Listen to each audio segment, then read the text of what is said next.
नमस्कार, आप देख रहे हैं न्यूज रूम लाइव। आपके साथ मैं हूं शिप्रा झा और बुलेटिन में सबसे पहले बात करेंगे जम्मू कश्मीर में आतंकी हमले की।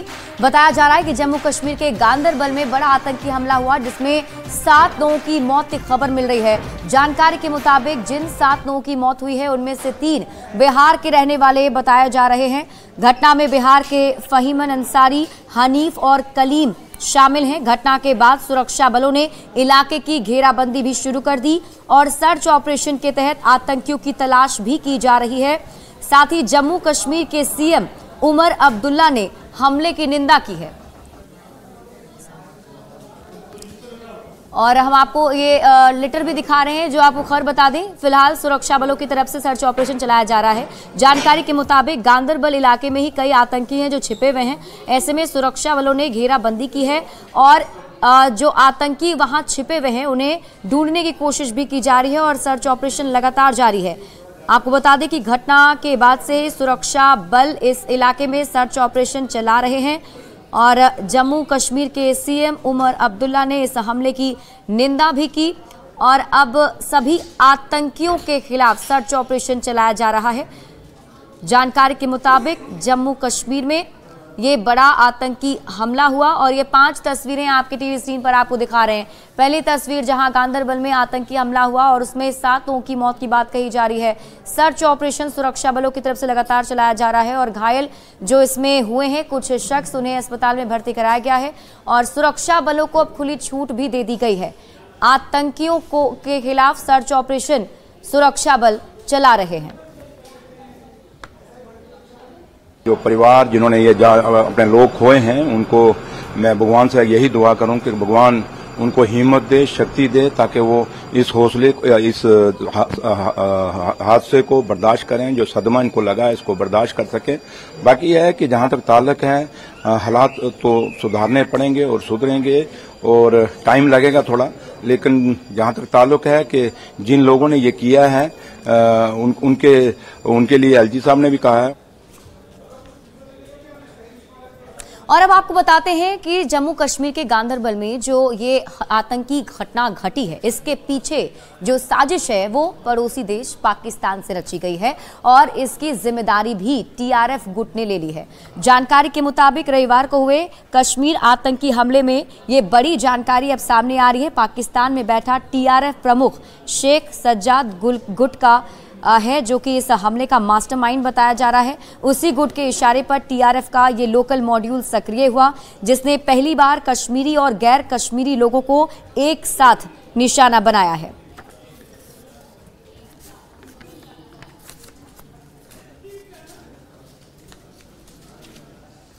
और हम आपको ये तस्वीर भी दिखा रहे हैं मास्टरमाइंड की। शेख सज्जाद जो मास्टरमाइंड बताया जा रहा है इस आतंकी हमले का। और आपको बता दें कि ये जो लोकल मॉड्यूल है उसके तहत हमला किया गया है।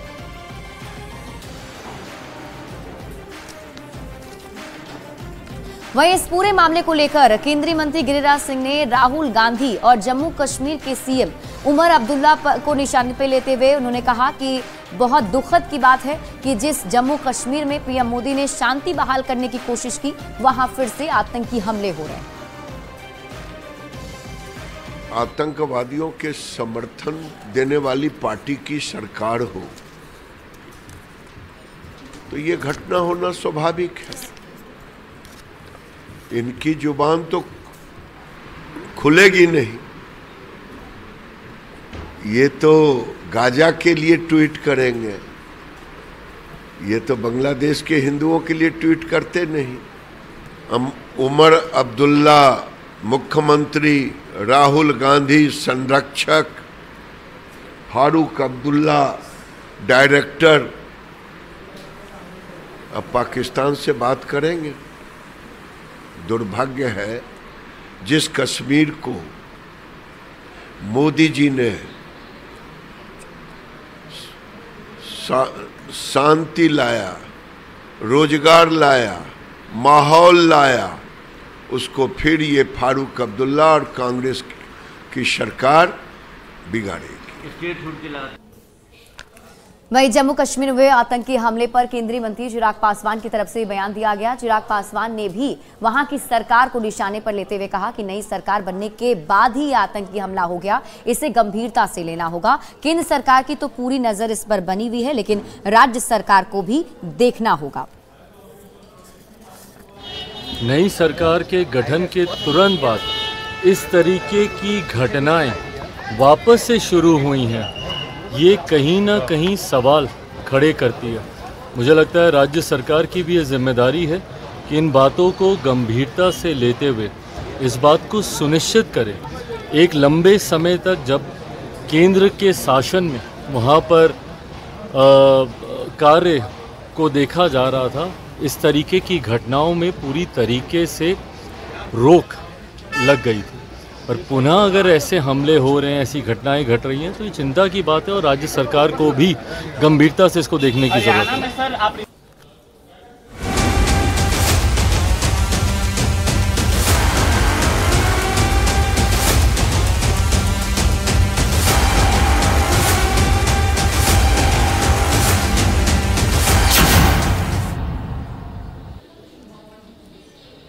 वहीं दिल्ली के रोहिणी इलाके में हुए धमाके की जांच भी काफी तेजी से चल रही है और इसी बीच इससे जुड़ी बड़ी खबर सामने आ रही है।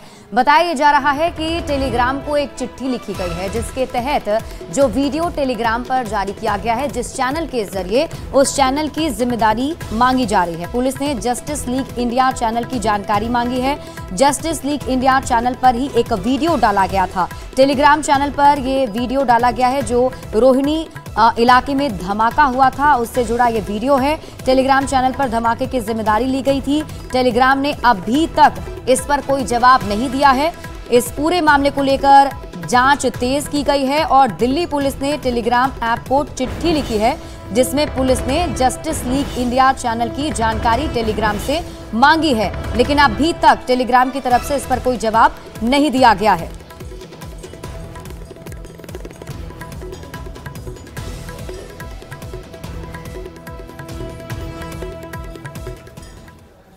तो दिल्ली के रोहिणी इलाके में सीआरपीएफ स्कूल के सामने जो ब्लास्ट हुआ, उसके बाद से ही लगातार जांच एजेंसियां काफी तेजी से जांच कर रही है और इससे जुड़ा कई सारा सीसीटीवी फुटेज भी अब सामने आ रहा है और उस सीसीटीवी फुटेज के जरिए अब जांच आगे की जा रही है, जिसमें संदिग्ध के भी दिखने की बात कही जा रही है। दावा किया जा रहा है कि जो सीसीटीवी फुटेज पुलिस के हाथ लगा है उसमें कुछ संदिग्ध भी दिखाई दे रहे हैं। बताया जा रहा है कि आरोपियों की धुंधली तस्वीर सीसीटीवी कैमरे में कैद हो गई। इस बीच एनआईए के अधिकारियों की अगुवाई में एफएसएल यानी कि फॉरेंसिक साइंस की टीम एनएसजी बम निरोधक और जांच दल भी इस धमाके के कारणों की जांच कर रहे हैं।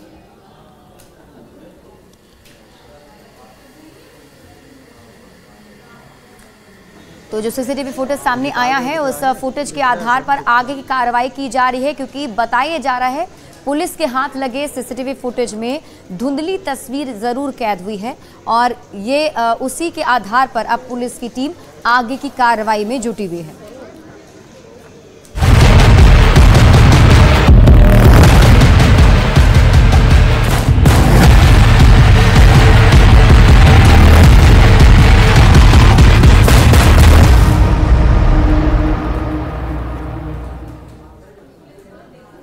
और अगली खबर आपको भागलपुर से बताते हैं। भागलपुर में शिव शक्ति मंदिर में जिन प्रतिमाओं को खंडित किया गया था, उसके बाद से ही लगातार लोगों के बीच में उबाल बना हुआ है और प्रशासन की टीम मौके पर पहुंचकर शांति बहाल करने के लिए लगी हुई है। आज की अगर बात करें तो पूरे इलाके में शांति है और पुलिस की टीम मौके पर तैनात भी है। जिस मंदिर में मूर्ति खंडित हुई थी वहां भी पुलिस बल तैनात किए गए हैं। एक तरफ कुछ लोगों का कहना है कि जिला प्रशासन की ओर से जिस आरोपी मोहम्मद शाहबाज को विक्षिप्त बताया जा रहा है वो गलत है, क्योंकि अगर वो विक्षिप्त रहता तो मंदिर से गहने की चोरी कैसे करता। वहीं कुछ लोग उसे बेकसूर बता रहे हैं। ग्राउंड जीरो से आज के हालात का जायजा लिया है न्यूज़ 18 संवाददाता आशीष रंजन ने। सनहौला थाने के पास और यहीं पर जो है कल जो है मूर्ति खंडित कर देने के बाद मंदिर में काफी बवाल मचा था, हंगामा हुआ था, पथराव हुआ था और जिसके बाद जो है लोग काफी आक्रोशित थे। यही वह मंदिर जाने वाली सड़क है। आप देख सकते हैं कि पुलिस के जवान जो है अभी भी लगातार पूरे सनहौला में गश्ती कर रहे हैं और कहा जा सकता है कि माहौल अब शांत हो गया है। सभी चीज, दुकानें खुल गई हैं। कल जिस तरह से दुकानें बंद थी, आज दुकानें खुल गई हैं। यही वह मंदिर जाने का रास्ता है जहां पर मंदिर में तोड़फोड़ की गई थी। कुछ लोग हैं, हम उनसे बात करते हैं। सर, आज कैसा माहौल है, क्या लग रहा है? अभी तो शांत है, वो सब मैंने क्या लग रहा है? पुलिस जैसे कह रही है कि जो आरोपी पकड़ा गया है वो विक्षिप्त है, तो क्या लग रहा है आप लोग? हम लोग को तो नहीं लगता विक्षिप्त है। विक्षिप्त रहता तो उसका जो नथ जो है वो चोरी हो गया, कान का बल्ली ये सब चोरी हो गया, मुकुट चोरी हो गया, तो विक्षिप्त आगे यही सब चोरी कर सकता है ना। कल दुकान आप लोगों ने बंद कर दिया था, आज क्या सुचारू रूप से दुकान खुल गई है? दुकान कल जो है 2 बजे के बाद से सामान्य हो गया। प्रशासन का अच्छा पहल रहा। कुछ बाहर के उपद्रवियों के द्वारा जो भी गलत सब व्यवहार किया गया मार्केट के अंदर, प्रशासन के ऊपर जो भी स्थिति बनी, हम लोग आम ग्रामीण मिलकर उसको शांत किए। प्रशासन भी किए, प्रशासन का अच्छा पहल रहा। अभी सारा हम लोग का समाज का माहौल सामान्य है और फर्स्ट क्लास है, कहीं कोई दिक्कत नहीं है। तो आप देख सकते हैं कि ये लोग दुकान आप खोल चुके हैं। कुछ लोगों का कहना है कि जो है ये प्रशासन जो है उसे विक्षिप्त बता रही है। ऐसा नहीं है, क्योंकि उसने सोने के जो आभूषण थे वो चोरी किए। वहीं कुछ लोगों का कहना है कि वो विक्षिप्त था और माहौल बिगाड़ने की कोशिश जो है बाहर के कुछ लोगों के द्वारा की गई, जिसके कारण माहौल बिगड़ा था। लेकिन अब जो है माहौल पूरी तरीके से शांत हो चुका है। आशीष रंजन, न्यूज़ 18 भागलपुर।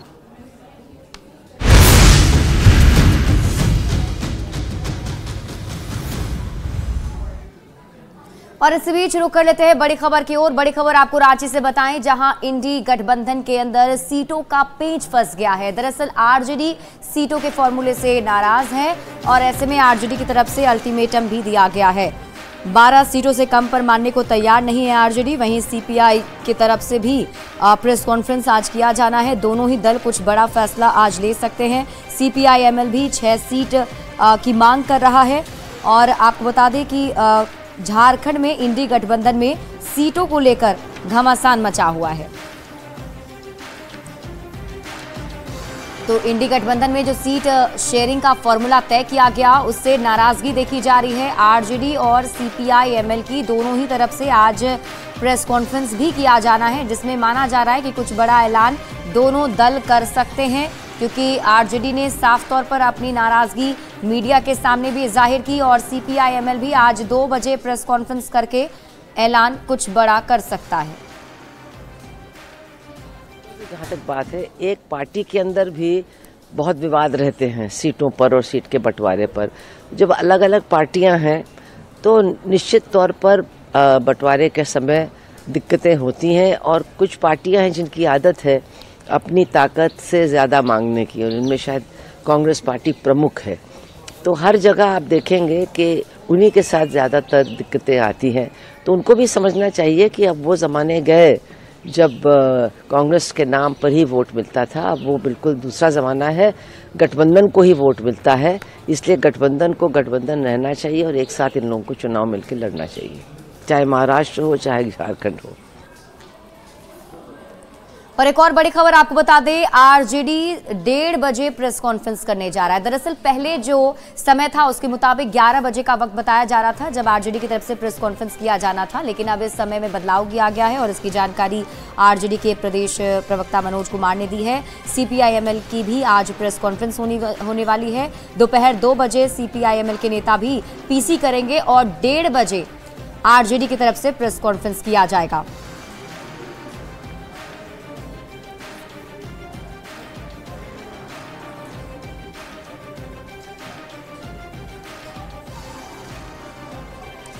तो झारखंड में चुनावी सरगर्मी काफी ज्यादा तेज हो चुकी है। हर एक दल अपने अपने कार्यकर्ताओं को तैयारी में जुटने का निर्देश दे रहे हैं, लेकिन खास तौर पर कांग्रेस की अगर बात करें तो कई जगह पर कांग्रेस गुटों में बटा नजर आ रहा है और उसी गुटों को साधने की कोशिश की जा रही है कांग्रेस की तरफ से।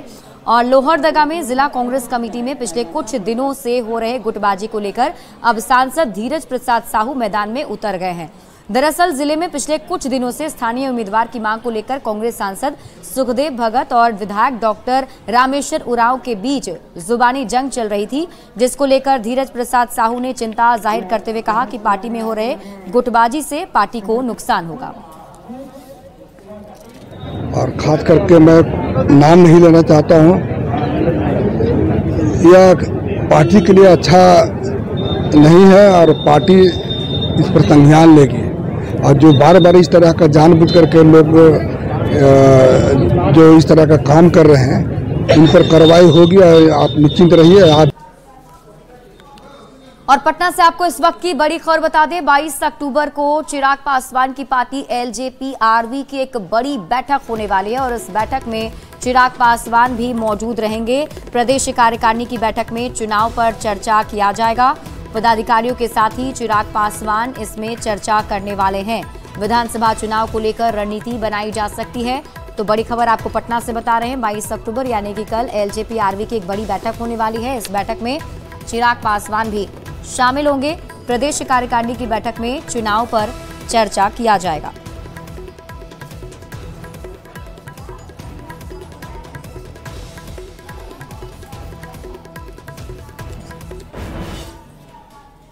और अब बात करते हैं बिहार में होने वाले विधानसभा की सीटों पर उपचुनाव की, जहां तरारी विधानसभा सीट से सीपीआई-एमएल ने अपने उम्मीदवार को उतारा है और एकजुटता के साथ अपने उम्मीदवार के पक्ष में अब वोट की अपील भी की जा रही है। सीपीआई-एमएल के राजू यादव को उम्मीदवार यहां से बनाया गया है। महागठबंधन के नेताओं ने एकजुटता के साथ चुनाव में उतरने और प्रचार करने का दावा भी किया। नेताओं ने दावा किया कि तरारी की जनता धन बल और बाहुबल बुलडोजर के खिलाफ लोकप्रिय नेता को चुनेगी।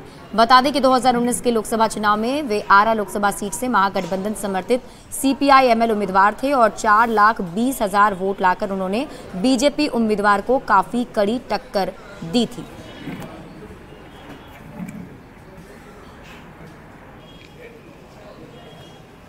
तरारी से हम लोग की पार्टी के उम्मीदवार, पार्टी के केंद्रीय कमेटी के सदस्य और पिछले लोकसभा यहाँ से चुनाव लड़े थे राजू यादव जी, उन्हीं को संयुक्त रूप से पूरे इंडिया गठबंधन को उम्मीदवार बनाया गया है।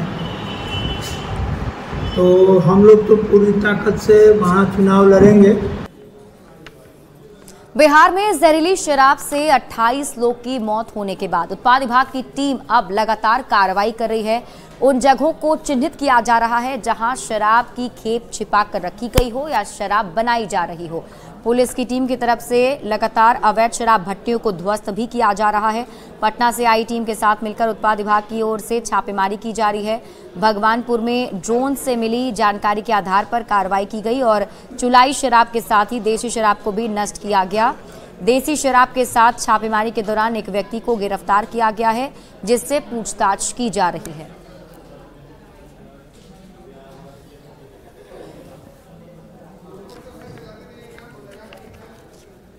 वहीं पूर्णिया पुलिस ने भी कार्रवाई करते हुए 80 लाख रुपए की शराब जब्त की है। बताया जा रहा है कि इस शराब को खपाने की तैयारी थी, लेकिन उससे पहले ही पुलिस की टीम ने कार्रवाई करते हुए शराब की खेप को पकड़ लिया है। दूध के कंटेनर से 6,900 लीटर विदेशी शराब लाई जा रही थी।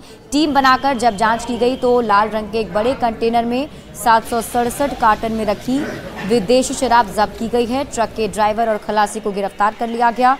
ट्रक यूपी के नंबर का है। साथ ही तस्करों के लिंक को भी अब खंगाला जा रहा है। इसी के साथ टीका पट्टी पुलिस ने भी गुप्त सूचना पर छापेमारी कर एक घर से 204 लीटर शराब बरामद की है।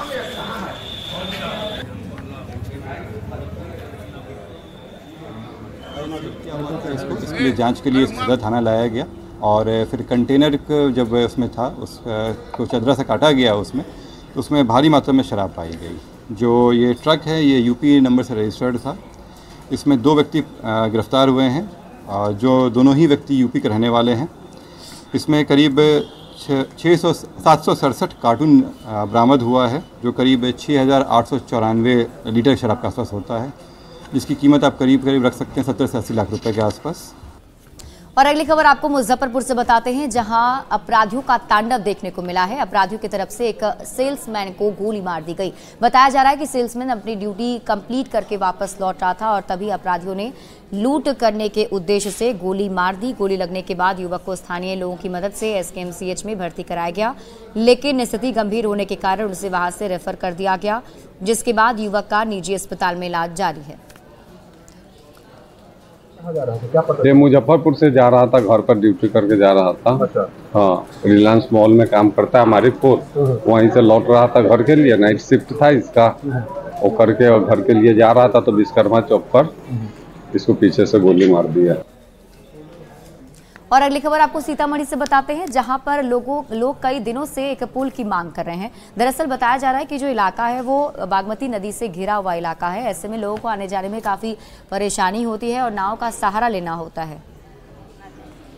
मौजूद हूँ सीतामढ़ी के रूनीसैदपुर प्रखंड के बागमती नदी के तट पर, और इस बागमती नदी के उस तरफ शिवनगर गांव है, जहां के लोगों की दुर्दशा क्या है आप तस्वीर देख सकते हैं। किस तरीके से बाढ़ के बाद लोगों को नाव का सहारा लेना पड़ता है और पिछले लंबे अरसे से यहां के लोग एक अदद पुल की मांग कर रहे हैं, लेकिन लोगों को पुल नहीं मिल पा रहा है। थोड़ा सा देख ही रहे हैं सामने, सुबह अभी तो पानी नहीं है तो कम है, अब पानी घर में ढुका था तो उस टाइम में तो बाप दादा चिल्ला रहा था लोग खाने के लिए, पानी के लिए, तो ये नहीं मिल रहा। बहुत दिक्कत है, 6 महीना होता है, रात दिन से अबे जबे करता है।